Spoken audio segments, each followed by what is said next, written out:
नमस्कार, PS news पर आप सभी लोगों का स्वागत है। जीत का जायका शिवराज ने तैयार किया।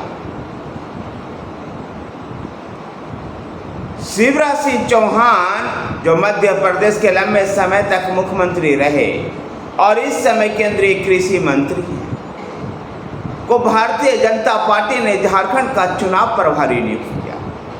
तो उनके साथ देने के लिए असम के मुख्यमंत्री हेमंत बिस्वा शर्मा को लगाया गया है। शिवराज सिंह चौहान लगातार झारखंड का दौरा कर रहे हैं। शिवराज सिंह चौहान और भारतीय जनता पार्टी को ऐसा लगता है कि हेमंत सोरेन को दोबारा मुख्यमंत्री बनने के बाद ये भारतीय जनता पार्टी के लिए अवसर, और इसलिए संगठन के स्तर से लेकर के प्रत्याशियों को चयन और तमाम गतिविधियों को अब अंजाम देने में भारतीय जनता पार्टी जुट गई है। गौरतलब है कि झारखंड में इसी साल विधानसभा का चुनाव होना है।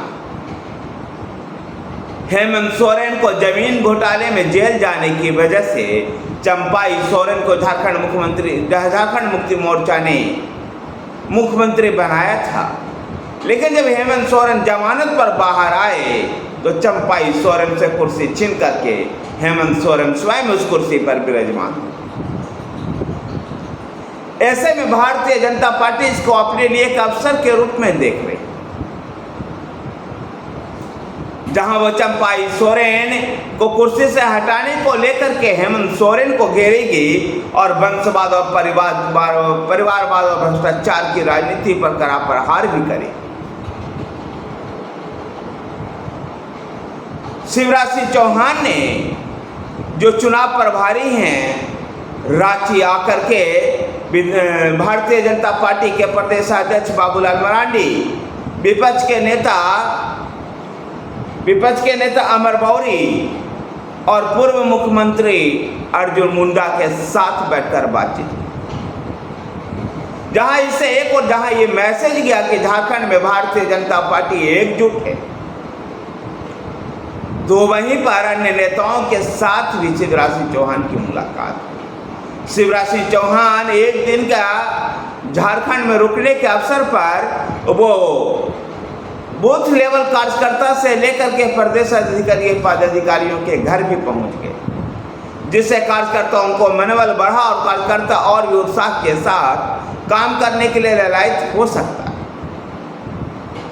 शिवराज सिंह चौहान ने जीत का मंत्र देते हुए जहां संगठन को एकजुट दिखाया, वहीं पर जीत का मंत्र देते हुए कहा कि हेमंत सोरेन का द्वारा मुख्यमंत्री बनना यह हमारे लिए अवसर का विषय होगा।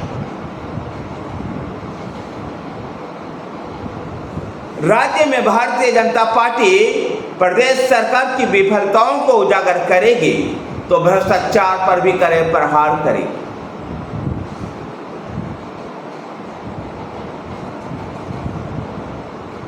भारतीय जनता पार्टी का फोकस इन दिनों कार्यकर्ताओं का सम्मान और विजय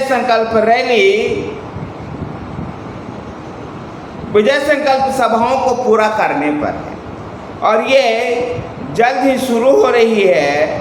6 जुलाई से शुरू होकर के 15 जुलाई तक चलने वाली है। इसके तहत पहला कार्यक्रम हजारीबाग में होगा, जहां राज्य के पूर्व मुख्यमंत्री और भाजपा के प्रदेश अध्यक्ष बाबूलाल मरांडी कार्यकर्ताओं को सम्मान करेंगे।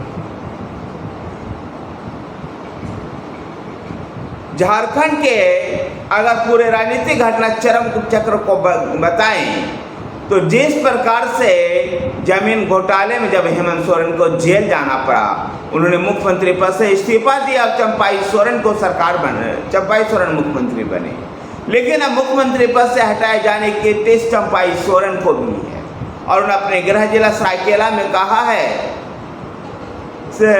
कि कुछ समय और वक्त मिलता तो राज्य के लिए और क्षेत्र के लिए और भी बहुत सारे काम हो सकते।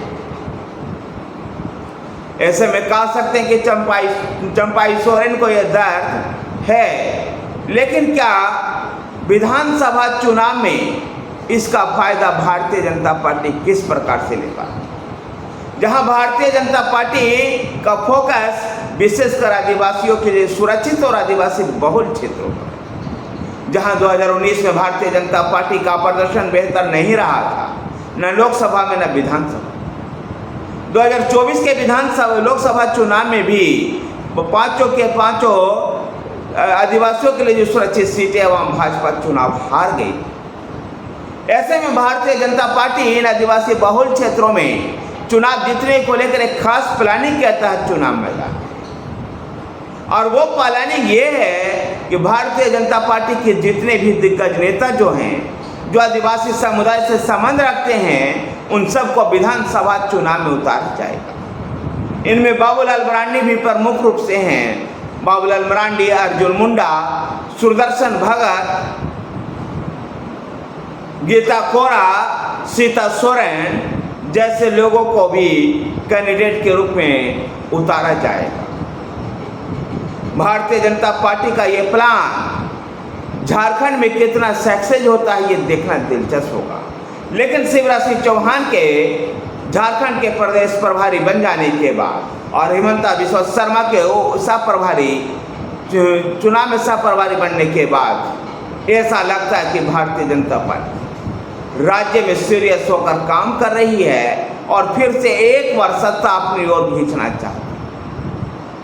दूसरी तरफ कांग्रेस भी झारखंड में अपनी कमर कस रही और झारखंड में फिर से एक बार महागठबंधन की सरकार बनाने को लेकर कांग्रेस अस्वस्थ नजर आ रही।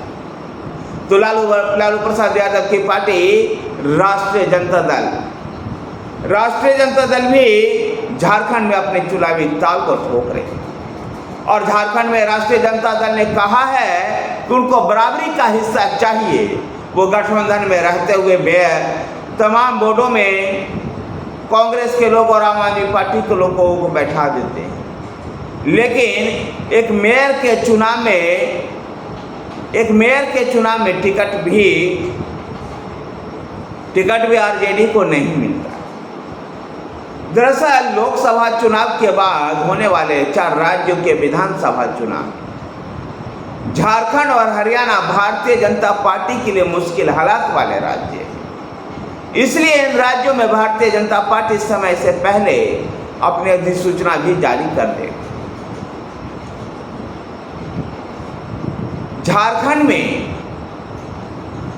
जिस प्रकार से हेमंत सोरेन के नेतृत्व में सरकार चल रही है और कल्पना सोरेन जिस प्रकार से लगातार राजनीतिक सफर में शामिल रहते हैं हेमंत सोरेन के साथ, इससे यह अनुमान लगाया जा सकता है कि जब जमानत की अवधि खत्म होगी और फिर से जेल जाने की बारी अगर आई तो हेमंत सोरेन इस बार अपने पत्नी कल्पना सोरेन को कमान सौंप सकती है।